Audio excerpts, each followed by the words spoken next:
everyone. Welcome to another episode of Dil Se Talk, a weekly podcast. And today I have with me Shraddha Subramanian from Mumbai. She is a coach and I would like to introduce her. And she's an award-winning business coach, creator of Jackpot Method for Businesses, India's first intuition expert, executive and leadership coach, author of best-selling book, Circle of Perspective. She has impacted 7,500 lives from 21 countries and has a vision to impact your fifth generation to come. Her mission to impact 1 million lives live their potential with ease and grace. Her coaching methods are innovative and disruptive. She works in 3 pillars: purpose, identity, and action to create the superfast impact. She has 3,500 hours of coaching experience and she can identify the root block in any individual in just 3 minutes of time. Okay, welcome Shraddha. And we are going to discuss a very, very important and interesting topic today. That's on intuition. And I would like to, know what exactly intuition means for our audience. Okay. So first of all, thank you, Lata, for this opportunity. It means a lot. I'm sure the impact that we are creating here, it's going to percolate down to so many, and your intention, I appreciate that. So what is intuition? Intuition is, for me, it's like a guiding light. It's that spark which just tells you that this is the path you need to follow. And there are no questions, there are no fears around that. It is just like it's a guidance from the universe that's coming to you in the real time. That's intuition. Okay, great. So I think we all have, intuition. That's a natural gift from God, I would say. Yes. But can you give an example, that you have felt that this was the intuition and you followed that and you got the results out of it? Oh, many times. Like now, like being India's first intuition expert, it's like not only for me, like for my people, when I go on giving them those bits that, what, this is happening with you, you know what, if you're feeling like this is the bit that's blocking you. So it's like my life is all driven by intuition. So I have umpteen number of examples, and I would say the most important one is my journey itself. Like it's been very intuitive. I started my career in the IT industry as a software developer, and moving on to the chain to be, the leader in the industry. But then from that space, moving to the coaching zone, it itself, it evolved like intuitive space.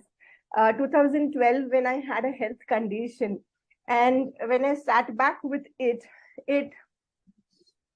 evolved for me. It actually like came as a spark that you have gone through it now, and now it's your turn to help people. So the whole quest of leaving this world in a better shape than I received it has been the most intuitive example, the biggest intuitive example of my life. So that has been there. If you ask me about different kinds of people, if I've helped with intuitions, immensely. Like one of the examples would be an art gallery owner, a business owner in Hyderabad. While we were having conversations, just a discovery call with him, in 3 minutes of time, I actually told him what's his root of all the dilemma, all the stuck block that is happening in his life. Basically, it was very simple. He wanted to grow his business, but then he also wanted to be a good father, staying back with his sons. And it, after discovering a bit, intuitively, when I could see his energy, feel his energy, I just asked him, like, how had been your relationship with your parents? And to my not surprise, because definitely it was sourced from that, he said, I was like a third or fourth child, and then for all my needs, I was sent to my elder brothers or sisters. So I didn't feel that love. It wasn't done deliberately to him from a parent, but then it took him so much to a space where he was actually living the same pattern in his life. So yeah. when I actually told him this thing, that you have got all the resources in business to grow, but then this piece that is, you are living the pattern of your own parents, in the opposite way, but then you are living the same pattern, because if you live opposite also, you are living the same patterns. You need to break that. And today he's like, he had a dream to direct a movie and all of that, and he is living that immensely. So it's like a big spark that I receive and I share, and that's my life actually. So that's another example, and there are many more, I would say, which I've That's been wonderful. experiencing living. That's lovely, actually. So, do you think there are signs of intuition? I see people are really confused with their life. They should be doing this or that, or is it right? Am I on the right path sometimes? So, I think intuition plays a very critical role, Indeed, here. indeed. So, what are the signs that you're getting some intuition? So, can you help our audience? Yeah, definitely. Like, very simple ones. So there is always a comparison of a thought and an intuition, basically. If you look at it, people confuse thoughts with intuitions. They feel that I was told to do that and I did that, but then the results came out wrong. And, now I'm suffering. So my intuitions don't work. Like, it never happens. Your intuitions always work. It's like you have to tune into that. Like, if, for example, like if you were to hear to an FM channel, you have to tune into that FM channel. Unless you tune in, you will not be able to listen to the song going on that channel, right? So so there is a clear distinction between thought and intuition, which is to be noticed. And if you start noticing that more and more in your lives, you will become more intuitive, because you will be able to identify whether this is a thought or an intuition, whether I should follow it or not follow it. You'll be able to make those decisions or choices. So thoughts basically come from a space where if a thought comes, it will always be backed up by something, which will lead you in a space of fear, which will lead you in space of, something going wrong. If you really stream to it, if you really go about understanding or identifying, you will be always, so one thought comes and then it leads with another one, where there is fear, there is some piece of anxiety, there is some piece of indecisiveness that brings in, right? So all of these are signs that you are in your thoughts, you are not in the intuitive space. When you are in the intuitive space, Lata, you actually get a spark, and that spark really surges your energy so much. It feels positive, whereas a thought will either take away some amount of energy from you, or you will be like, I am not sure, like there will be indecisiveness so much. When our intuition strikes, it will be like, oh yes, this is what I want to do, this is what I need to be doing. A very simple example of a conversation, a coaching conversation with my client. And then when I asked her, I took her through a guided process to tap into her own intuitive space. It was a very simple, small exercise. And then she could find those two words coming to her, but then immediately her logical mind took over. And she was popped into thoughts saying that I didn't receive much, Shraddha, out of this thing. Then when I said, you must have received something, just share that. And she said, I just received two things, that I need to rest more and trust more. So those were like, and she was like totally ready to discard, because like, I'm not getting what to do, kind of a thing, doing is so logical in its own space, and being is so magical. So, intuition is magical, and the rest of the thing is logical. I always say that, logical and magical. You are always into the thoughts which are logical. If you're into intuitive space, it's magical. So she got the answers, that she needs to rest and trust for things to evolve. She doesn't have to keep on going, burning out and all of that. But then the thoughts immediately discarded that, saying that I didn't receive anything. So you see that it plays so huge role all the time. And that's why I say it's important to tune into the intuitive space. It's easy to do that. It's not that difficult. Only thing is, we have to get into some amount of structured doing before reaching that being of receiving those intuitions. That is the only, if you want to do it powerfully. Otherwise, the channel is always on. Like, the channel is always on. Like the FM channel is always on. You are not listening or listening to it. It doesn't matter. Intuitive channel is always on. It is just when the moment you tap in, you get the answer and you get going. It's also, for me, I call it as your internal navigation system. Internal navigation system. I call the intuitive part of us is the internal navigation system, which has all the powers, which has all the answers, which has everything. You don't have to look outside for anything. No answers are available any which ways outside. But the more you are intuitive, your navigation system is so strong. You don't need any apps outside for this to work. Yeah. So do you think it's a sixth sense? We can say it like that? Yeah. It's completely like it's sixth sense, it's gut feeling. You can call intuitions by different names, I call it as a spark in internal navigation system. I call it as a magic, intuitions, sixth sense, your gut feelings, extra power. People sometimes call it like I've got an extra power. That hunch that you get, that's the little extra stuff that, I have this hunch that this would work. That's your intuitive space. And everybody of us have had certain examples, experiences from our childhood till date. And each one of us has experienced intuition. It's just not like I have it and you don't have it, or you have it or third person doesn't have it. Everybody has it.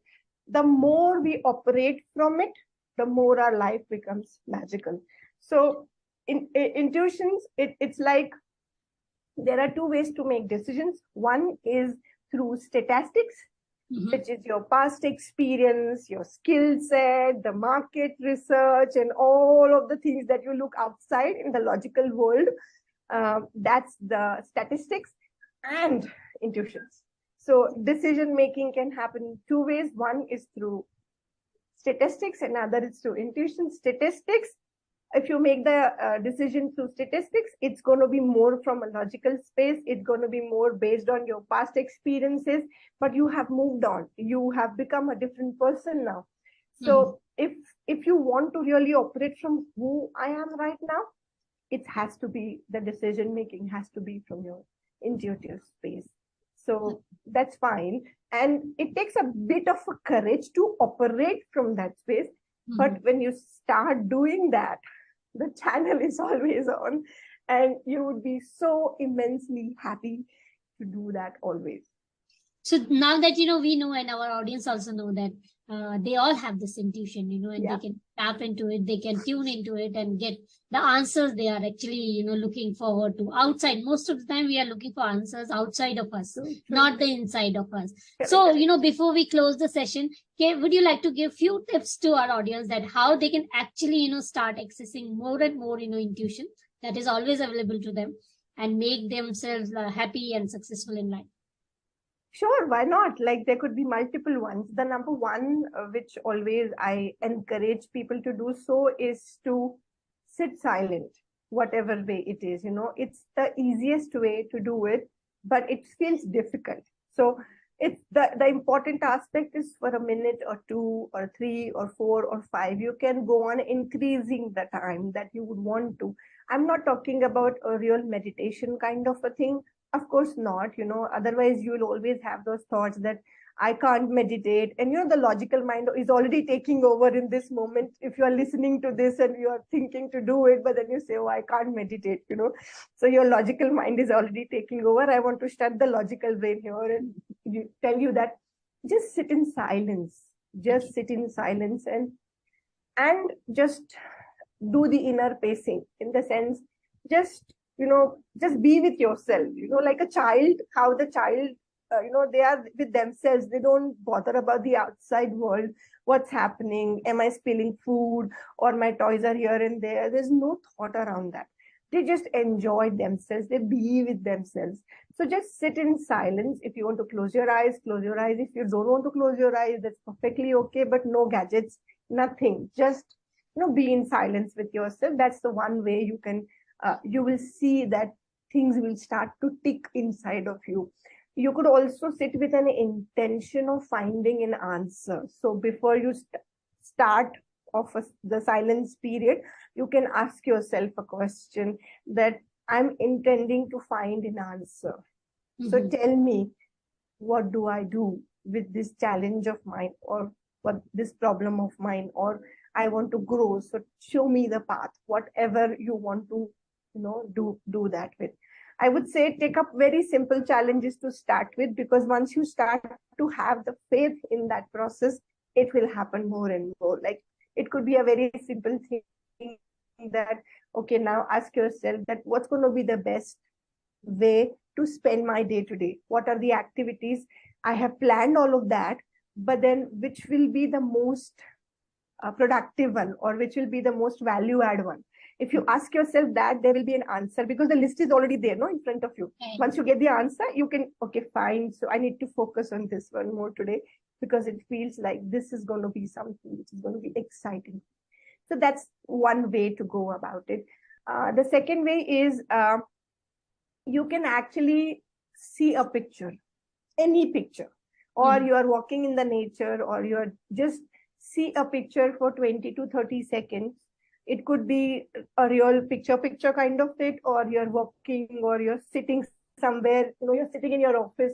Maybe you're just staring at the wall, or maybe you're staring at the desk, or, just anything, 10, 20, 30 seconds, just look at it, and then just start to write what that means to you in that moment. Very simple example. If I have to give you an example of this, because I go on teaching it to my people, as a full class on intuitions and how to trigger those and all of that. One of the picture of a piano I had put in one of the classes of intuitions, and one person wrote that what came to me is piano is expensive. Okay. There were multiple interpretations. Like one was like, I love music, so it is telling me to tune in, because that person had stopped singing practice and he was finding it difficult to deal with life. And then it intuitively told that you need to reconnect back to the music. And when he started to do that, he felt so much at ease and lighter. The second person seeing that same piano, the second person felt that piano is expensive. So dealing with that, intuitively we reach to a point that he doesn't have a great relationship with money. Everything seems expensive to him. That's why he doesn't spend on himself. Every time, even for a 100 rupee thing or a 1,000 rupee thing, he invests equal amount of time for the thing that he would do for a 10,000 rupee thing. So the equation of money was completely spoiled, not giving him the path and the direction. For a third person, it was like, I am at a concert and, I'm enjoying that concert because it is healing me inside. So maybe I have not gone to a concert for a while because I've been doing that. It was something that was a go-to thing for me during possibly my early 20s, and I enjoyed that. But because the life took over from that, and we all are living in the logical space, like I want to save time and my business will be impacted if I take time out for a 3-hour concert and all of that. So I think I need to do that. So beautiful results would come out. So just take a picture, any picture every day, 30 seconds, and just write about it. And you will find that you will be able to identify the real crux, what exactly it is trying to tell you, and that's the intuitive space. And that's going to be so magical, I tell you. And there are multiple ways you can use the intuitions also in your workspace. If you're hiring someone, if you get to see their picture in their resume or profile, just close your eyes and just try to, write, tune into the energy that what this person's real strength would be versus this person has written in the resume. So you can use it in the hiring process. You can actually use it into with your clients, prospects. When you are about to connect to them, you can actually identify where they are coming from. Is it genuine or it's not genuine? Your vendors, there are multiple uses. It's like the streak of energy that's flowing to you and from you all the time. And the moment you are able to tap into that, you'll be able to tell so much. In an experiment or in the class itself, another example, I asked my people to just write about each other, intuitively what they felt. So they knew each other for long, but then they could still write those elements which were never discussed. Like one person wrote about the other that he loves sweets. We had never discussed it in any program or any conversation of ours previously. And then he was like, how do you know? So it's very easy to identify when you actually tap in.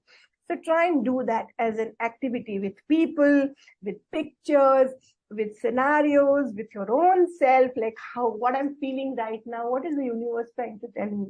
And just write, and you will just get it like that way. So initially you write. For me, it just happens because, the flow of energy is much faster. Once you start writing, you will get to a space like looking at people's face, you'll be able to tell that, what kind of people they are. Will you be able to tune into them? And, will they be of growth adding to your companies or to your spaces and all of that? So there's so much, Lata, like we can keep on talking, but I think these two are the ways for sure. And if you want to know more, definitely, connecting you with Definitely, this has been really wonderful talk with you, Shraddha. And I'm sure, our listeners, our viewers, they are going to get a lot from this conversation, that they have the solution all the time. They have the power, the magic they have inside them. Just they need to tap. And even if now they need help, they know whom to, reach out to. And they can definitely reach out to you for getting more into it. And thank you so much for your time today. And this was a wonderful session with you now. Thank you so much, Lata. I mean, I enjoyed it fully, having this conversation. And as we started beautifully with the intention, I'm sure there's a lot that the audience would have got from this conversation. So thank you once again. So grateful for the opportunity to impact. Thank you. Thank you.